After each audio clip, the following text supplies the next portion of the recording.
Just a quick upload to YouTube, a couple of FIFA commentary videos later, and boom, here you are, born smack dab into the chaotic online universe as KSI, the internet's ultimate multi-hyphenate, YouTuber, boxer, musician, entrepreneur, and occasionally walking controversy. Your life starts with humble beginnings, a grainy camera, a gaming headset, and a dream. You're young JJ Olatunji, laughing at your own jokes in a bedroom while trying to build a channel. But wait, before you even know how to properly sync game audio, people start noticing. First, a few hundred subscribers, then thousands.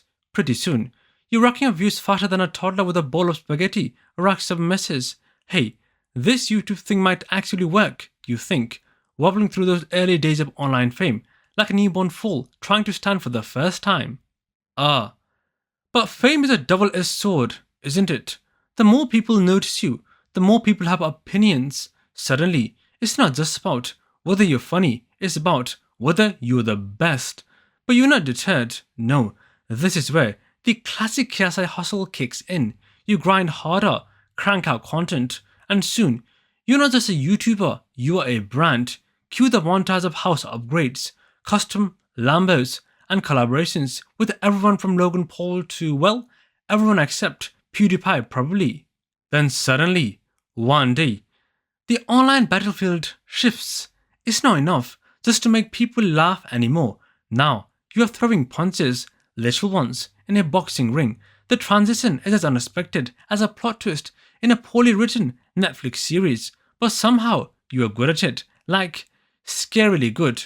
Cue the montage of ripped training videos, pre-fight, trash talk, and entrances so over the top they make WrestleMania look like a backyard barbecue. You're riding high, you're undefeated, until you're not. The Tommy Fury fight comes along, and for the first time, you face defeat. It's a robbery, you cry, with all the indignation of a toddler whose sibling just stole their last chicken nugget. The internet, however, is unimpressed. JJ, it is boxing, not karaoke. Stop trying to rewrite the scorecard, they jeer. Suddenly, the KSI mystique, the aura of invincibility, has a crack in it. And the internet loves nothing more than to poke at a crack until it becomes a full-on canyon. But boxing isn't your only arena, oh no. You've got music to think about too. Enter, think of it, a song so diverse, it makes pineapple on a pizza seem universally beloved. The internet's verdict? This song could clear a room faster than a fire alarm. Your response? Lean into the chaos. You bait the haters, tweet about how misunderstood you are, and watch as every meme, roast, and TikTok diss boost the song's streams. Hate it feel marketing? 1. Internet? Nil. But let's not forget your entrepreneurial side. Prime Energy Drinks? A hit. Lunsly? Well, that is a different story. The internet doesn't just hate Lunsly, it eviscerates it. More sodium than the Dead Sea, they cry, pointing out that it's basically overpriced junk food marketed as a health snack. You try to defend it, but it's like trying to put out a forest fire with a square gun.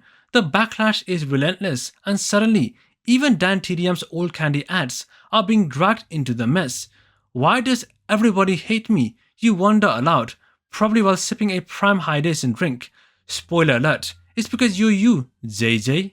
And then, there is the crypto debacle. Oh, the crypto debacle. Turns out, tweeting about how much you love a coin right before selling it off isn't exactly a good look.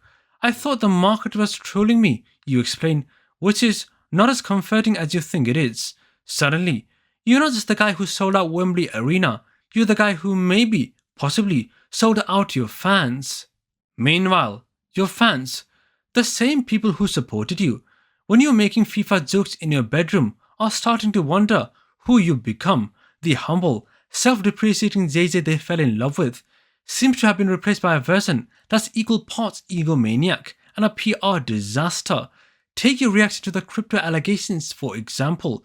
Instead of addressing the concerns head-on, you double down with dismissive quips and vague excuses. Fans were left scratching their heads. Does KSI even care anymore, or is this just damage control with a side of denial? They ask. And yet, you somehow stay afloat. Because let's face it, even when you're knee-deep in controversy, you are still KSI. you've got charisma, a loyal fanbase, and an uncanny ability to turn any disaster into a headline. Case in point, the Lonsley fiasco didn't stop Prime from becoming a household name. In fact, it might have even helped controversy sells, and you mastered the art of selling it. But let's dig a little deeper into the KSI paradox. On the one hand, you are a trailblazer. You turned a humble YouTube channel into a media empire, proving that the internet is a viable launchpad for superstardom. On the other hand, your journey is a cautionary tale about the pitfalls of fame. The bigger you get, the more people want from you, and when you fall short, as all humans inevitably do, the backlash is swift and brutal.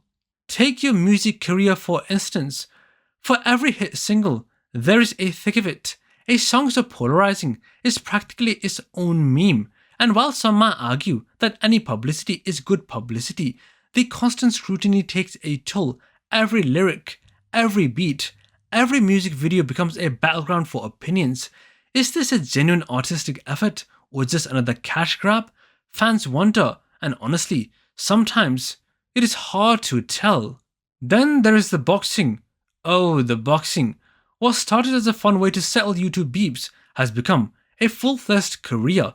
You have trained, you have fought, you have won, but you've also lost. And not just in the ring. The Tommy Fury debacle was a wake-up call, not just for you, but for your fans. It showed that even KSI, the seemingly unstoppable force, has limits. And while losing is part of the game, your reaction, the excuses, the deflections, the refusal to accept defeat, left a sour taste in people's mouths. Yet, through it all, you remain unshaken. Because that's the thing about being KSI. You're not just a person, you're a brand. And brands don't break, they adapt, they pivot, they find new ways to stay relevant. So, when the internet comes for you, whether it's over a crypto scandal, a bad song, or a questionable business venture, you don't back down, you lean in, you make it part of a narrative, and somehow it works. Still, let's not overlook the deeper cost of it all.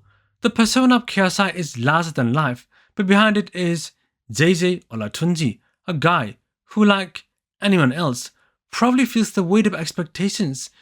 The relentless pursuit of success, the constant need to prove yourself, and the unending scrutiny from fans and critics alike is enough to wear anyone down.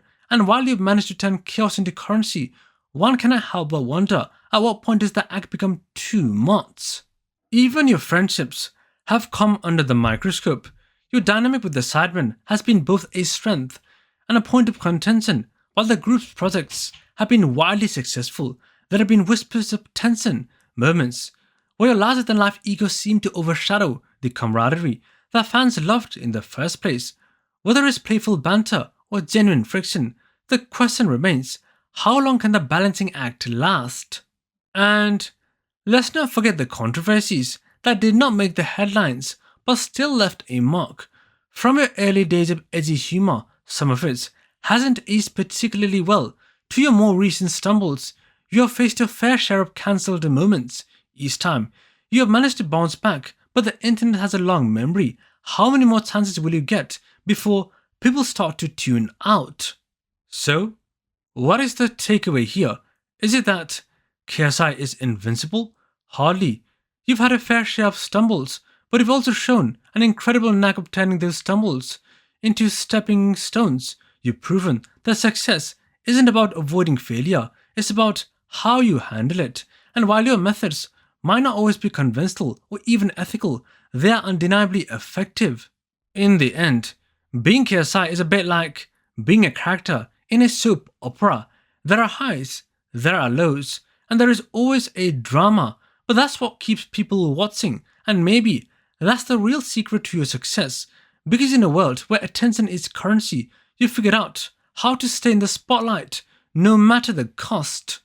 So, here's to you, JJ, a man who turned chaos into a career and controversy into cash. It might suck to be born as KSI, but for the rest of us watching from the sidelines, it is pure entertainment. Long live the king of controlled chaos.